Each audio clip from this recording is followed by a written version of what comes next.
Hey YouTube, wanted to give you my thoughts on the Arex Delta Gen 2 Model L. A little bit of a background on myself. I'm a law enforcement officer. I've been working since 2003, so was that 18 years? It's been a minute.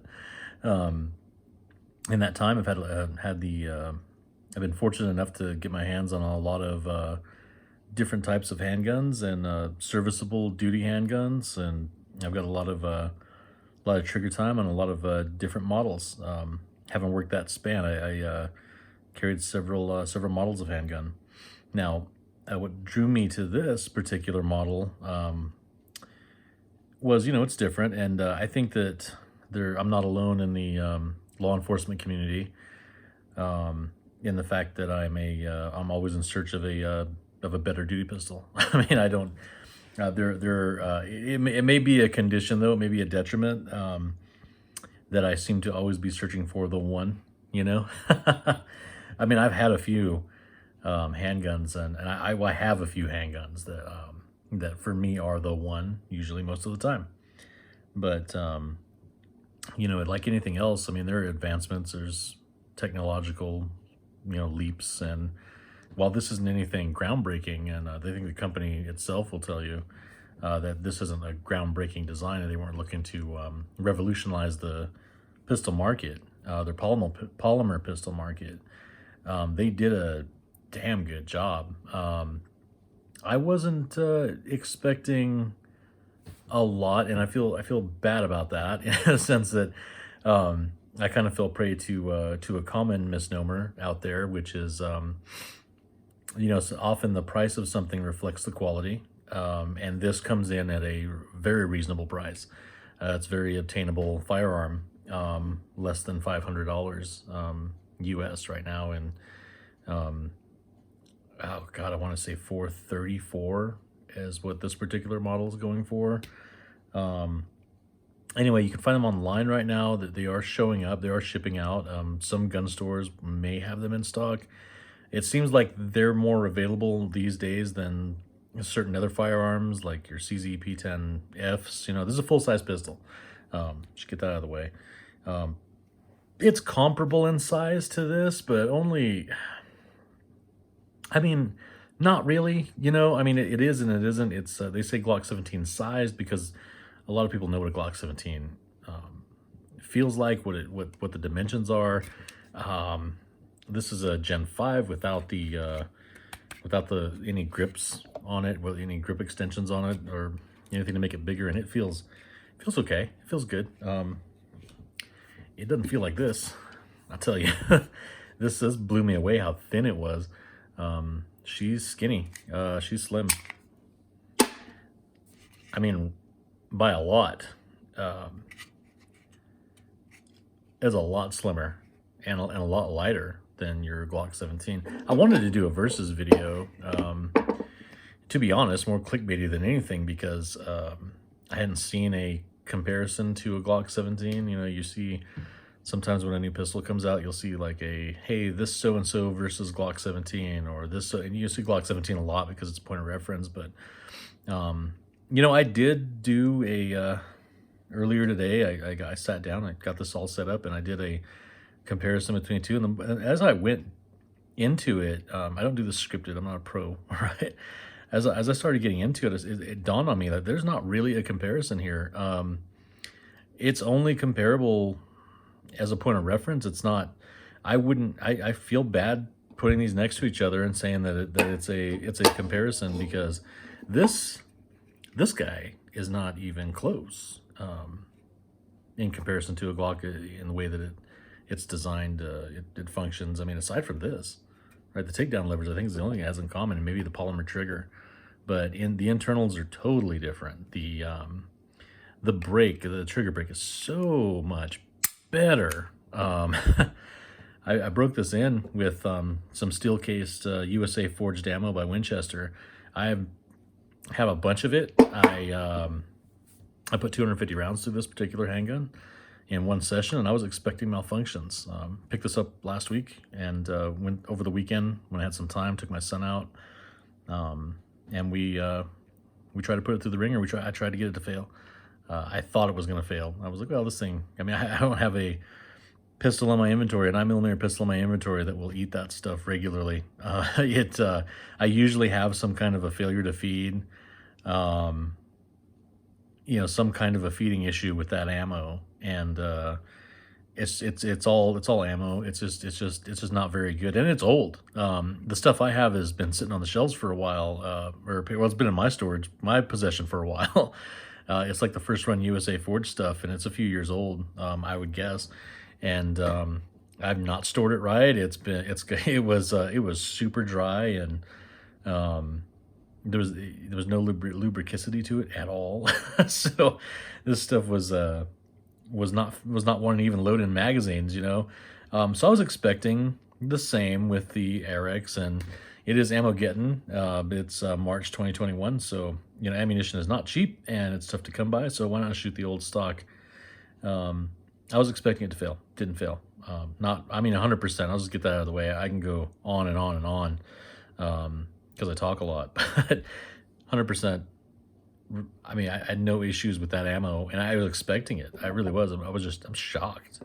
I said, okay, fair enough. I mean, it ran great. It was accurate. It was, again, I was going to compare it to Glock 17, but it's not really a comparison because I mean, like I said, unless it's a point of reference thing, and somebody will do it. Somebody will say, hey, look, this is this compared to this, but I'm going to say right now, I'm not aware of anything on the market today with the price point being a value. I'm not going to say budget. It's not budget. There's nothing cheap about this, okay? Budget always invokes cheapness in your mind. You think there's nothing budget about this. This was designed very well.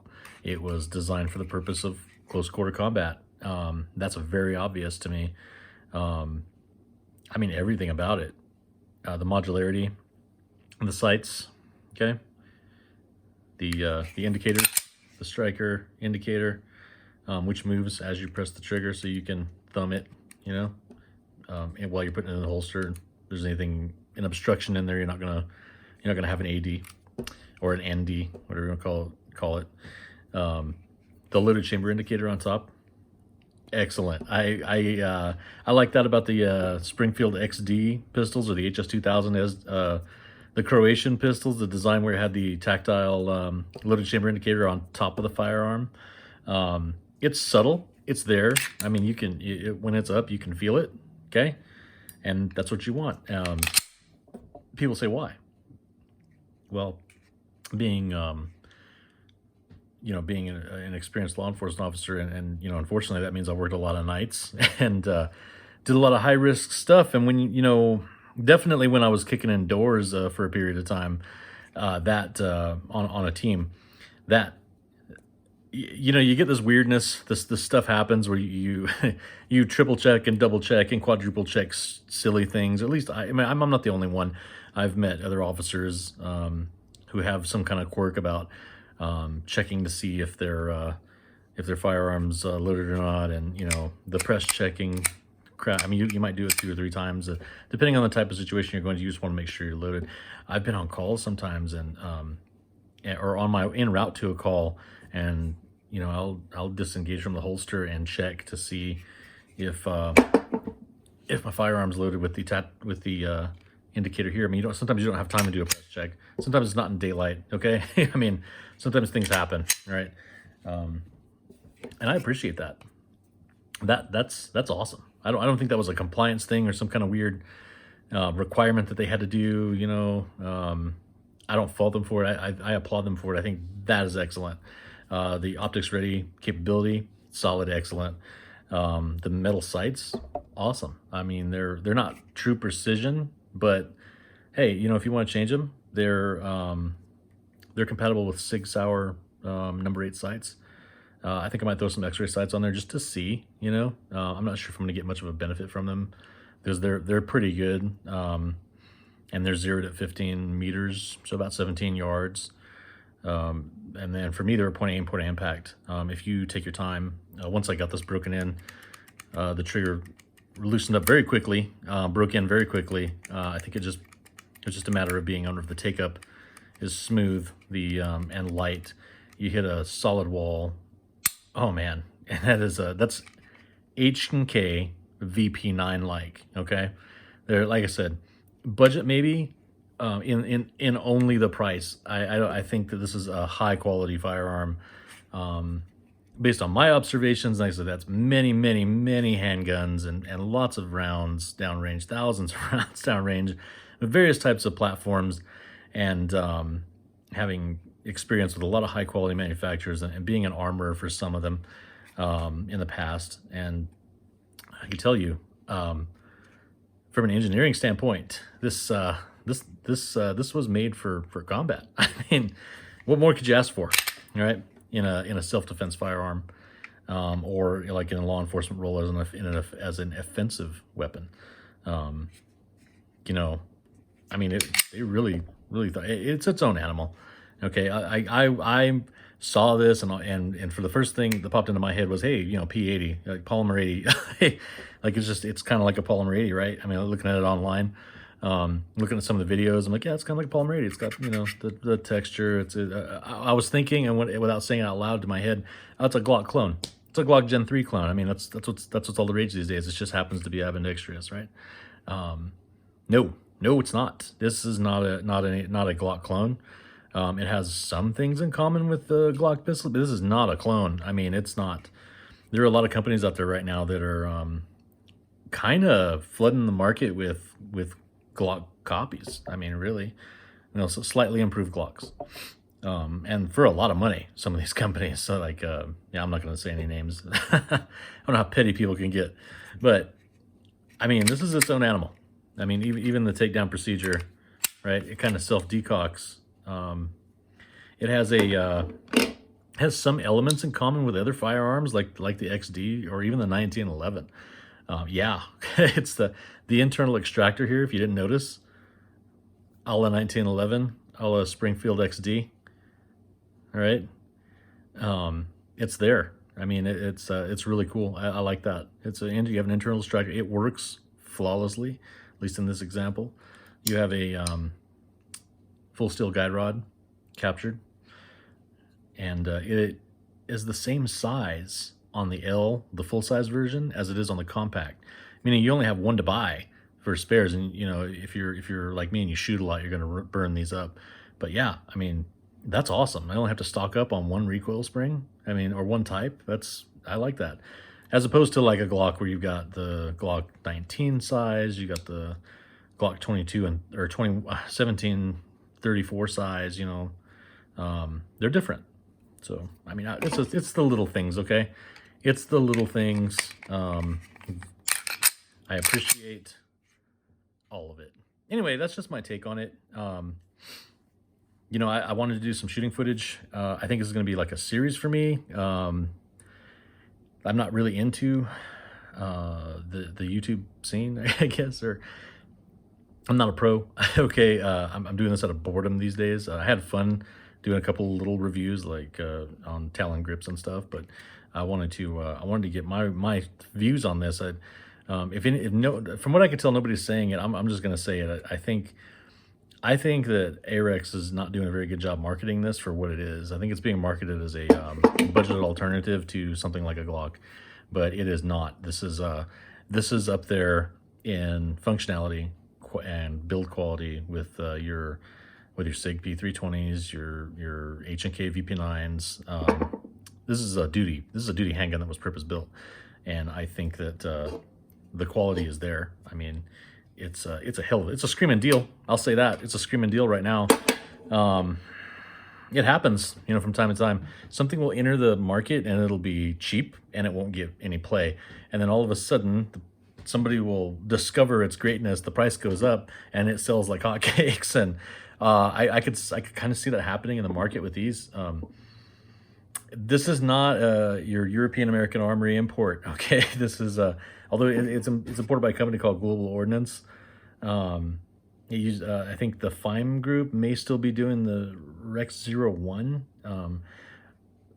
another model that's made by this company out of Slovenia.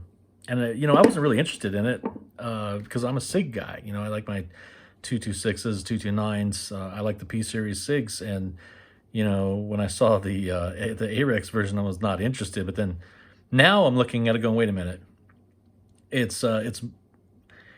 I want to give it a shot. I want to give it a try because I'm looking at I'm looking at this pistol, and it's making me want to explore their other product lines, because I think I mean from what I've seen online, articles and YouTube videos, this company's serious. They're not here to goof around. They're not playing a game. All right, they're making these things with high quality specifications in mind. They're thoroughly engineered and tested. It's the little things, you know, like I don't like ambidextrous mag releases on pistols, and I have I have the FN series of pistols to blame for that. I had no issues with the H&K's paddle releases, other than the fact that for someone like me, I'd have to use a trigger finger or another index to release, you know, it's too far forward for my thumb to reach. I mean, I love those because you can't bump them, you know. The way they design this, you have to want to eject that mag. Oh, there she goes. When she goes, she goes. But you got to want to do it. Like, you got to pinpoint hit that thing. I mean, just bumping up against it's not going to do it, you know. Karate chop on the side here isn't going to release the mag. And on an empty magazine, oh my God. What more could you ask for? Look at that. I'm just impressed, man. I really like it. There's just little things about it where it's like, you know, it wasn't just slapped together. It wasn't just slapped together for Americans to buy. You know, it's not just a cash cow gun or another option into the Glock copy market. The little things that they did with the interchangeable back straps on a replaceable frame. This is a modular unit. The serial number is not on the frame. It's underneath the locking block. It's a part of the internal components of the firearm. You can buy grip modules for this hopefully soon. For the L. At the moment, I can't find any accessories in the way of grip modules or magazines for the L. They happen to be magazines available for the M, which is the compact version, or the Glock 19 size versions. Everybody's saying that's just because it happens to be back compatible with the Gen 1 Arex Delta, which sold okay, I guess. I mean, it must have for them to come out with a Gen 2. It's optics ready, right out the gate. May or may not test that. I don't know. I'm not really an optics guy, but yeah, I really think that the company's not doing their marketing justice in the United States right now. I just haven't heard a whole lot about it other than people keep throwing around it's a budget gun and you know, it's okay, I guess. But I mean, I think you really have to go back and look to appreciate like the little details. And one of the things is the manual. The manual is excellent. Like, it's excellent in the way, like, I picked it up and started reading it like a novel, okay? Like, it really goes into depth, not just on the nomenclature and the maintenance of the firearm and troubleshooting. It goes into in-depth firearm safety, handling, magazine maintenance.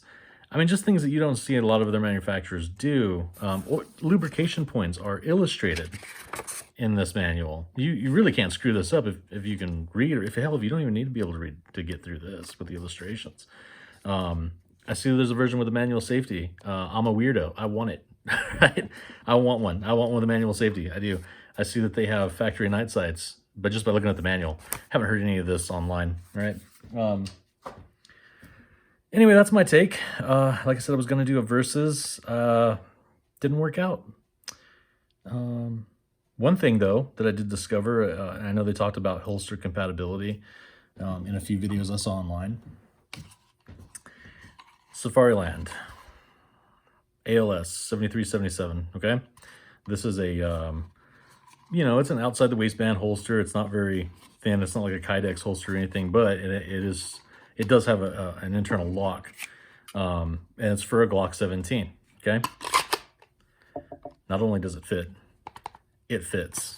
Like, there's no, on this particular holster, there's no play, there's no wobble, and the retention system works, and it works flawlessly. So that's a nice surprise, okay? Something else and that is that kills these duty-sized guns for law enforcement purposes or sometimes military purposes is the lack of availability of a duty holster. I have here a Safariland, this is a 6360. Yeah, this is a 6360 with the SLS hood and the ALS internal locking mechanism. Okay, these are excellent holsters, and they're everywhere. Like you can find, I mean, they're one of the most common duty holsters. There you go. There she is. Yep. I was surprised that. The one thing I like about this is, if you'll note, the ambidextrous mag release is protected. There's plenty of space right there, but I mean, look, I'm really throwing my thumb in. Oh, I guess it would help if I did this. I'm really pushing on this. The way that they cut the angle of that mag release, you can't hit it from the side. All right, hitting it from the side, putting pressure on it in any way, shape, or form other than straight up and down is not going to release the magazine. And that's awesome. I really appreciate that. So that's one thing I was starting to get at with the FNS series. The button was so big and it was so easy to eject a magazine that it became dangerous in the sense that if you're carrying it for duty, your mag was always popped out partially or gone. So the big downside with the ambi mag releases, but this made me love them again. That's it. Oh, one more real quick, just for S's and G's. Throw a TLR1, probably the most common tactical light. Blackhawk Epoch level 3 for the TLR1 series of lights and Glock 17. There you go. Look at that. This is going to wobble a little bit because it's so slim.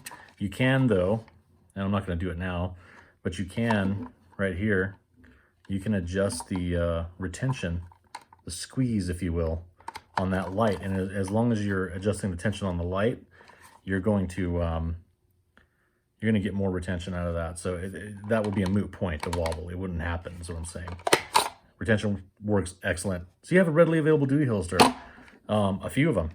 And any of the Safarilands that with the ALS, regardless of the light, is going to work for this handgun, and probably better than this Blackhawk Epoch. But there you go. Yeah, it's good to go. It's good to go in my opinion. I'm gonna run more through it. I have the rare opportunity these days. I have 1,000 rounds of stuff laying around that I'm gonna go ahead and burn through this, just cause. I'm not expecting any nasty surprises from what I've seen so far. Everything's been to the good. All right, and let's hope it stays that way. And again, I think that they're being undersold as budget pistols.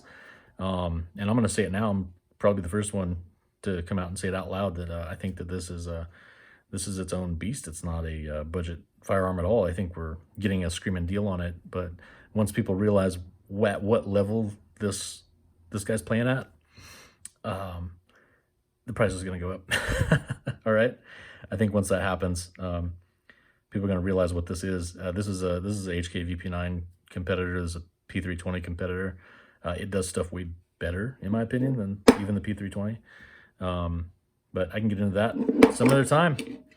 I think I might borrow a friend's P320 so that we can do a more accurate comparison, because I don't think that it's there with the Glock 17. All right, YouTube. I've probably taken up way too much time on this video. Stay safe.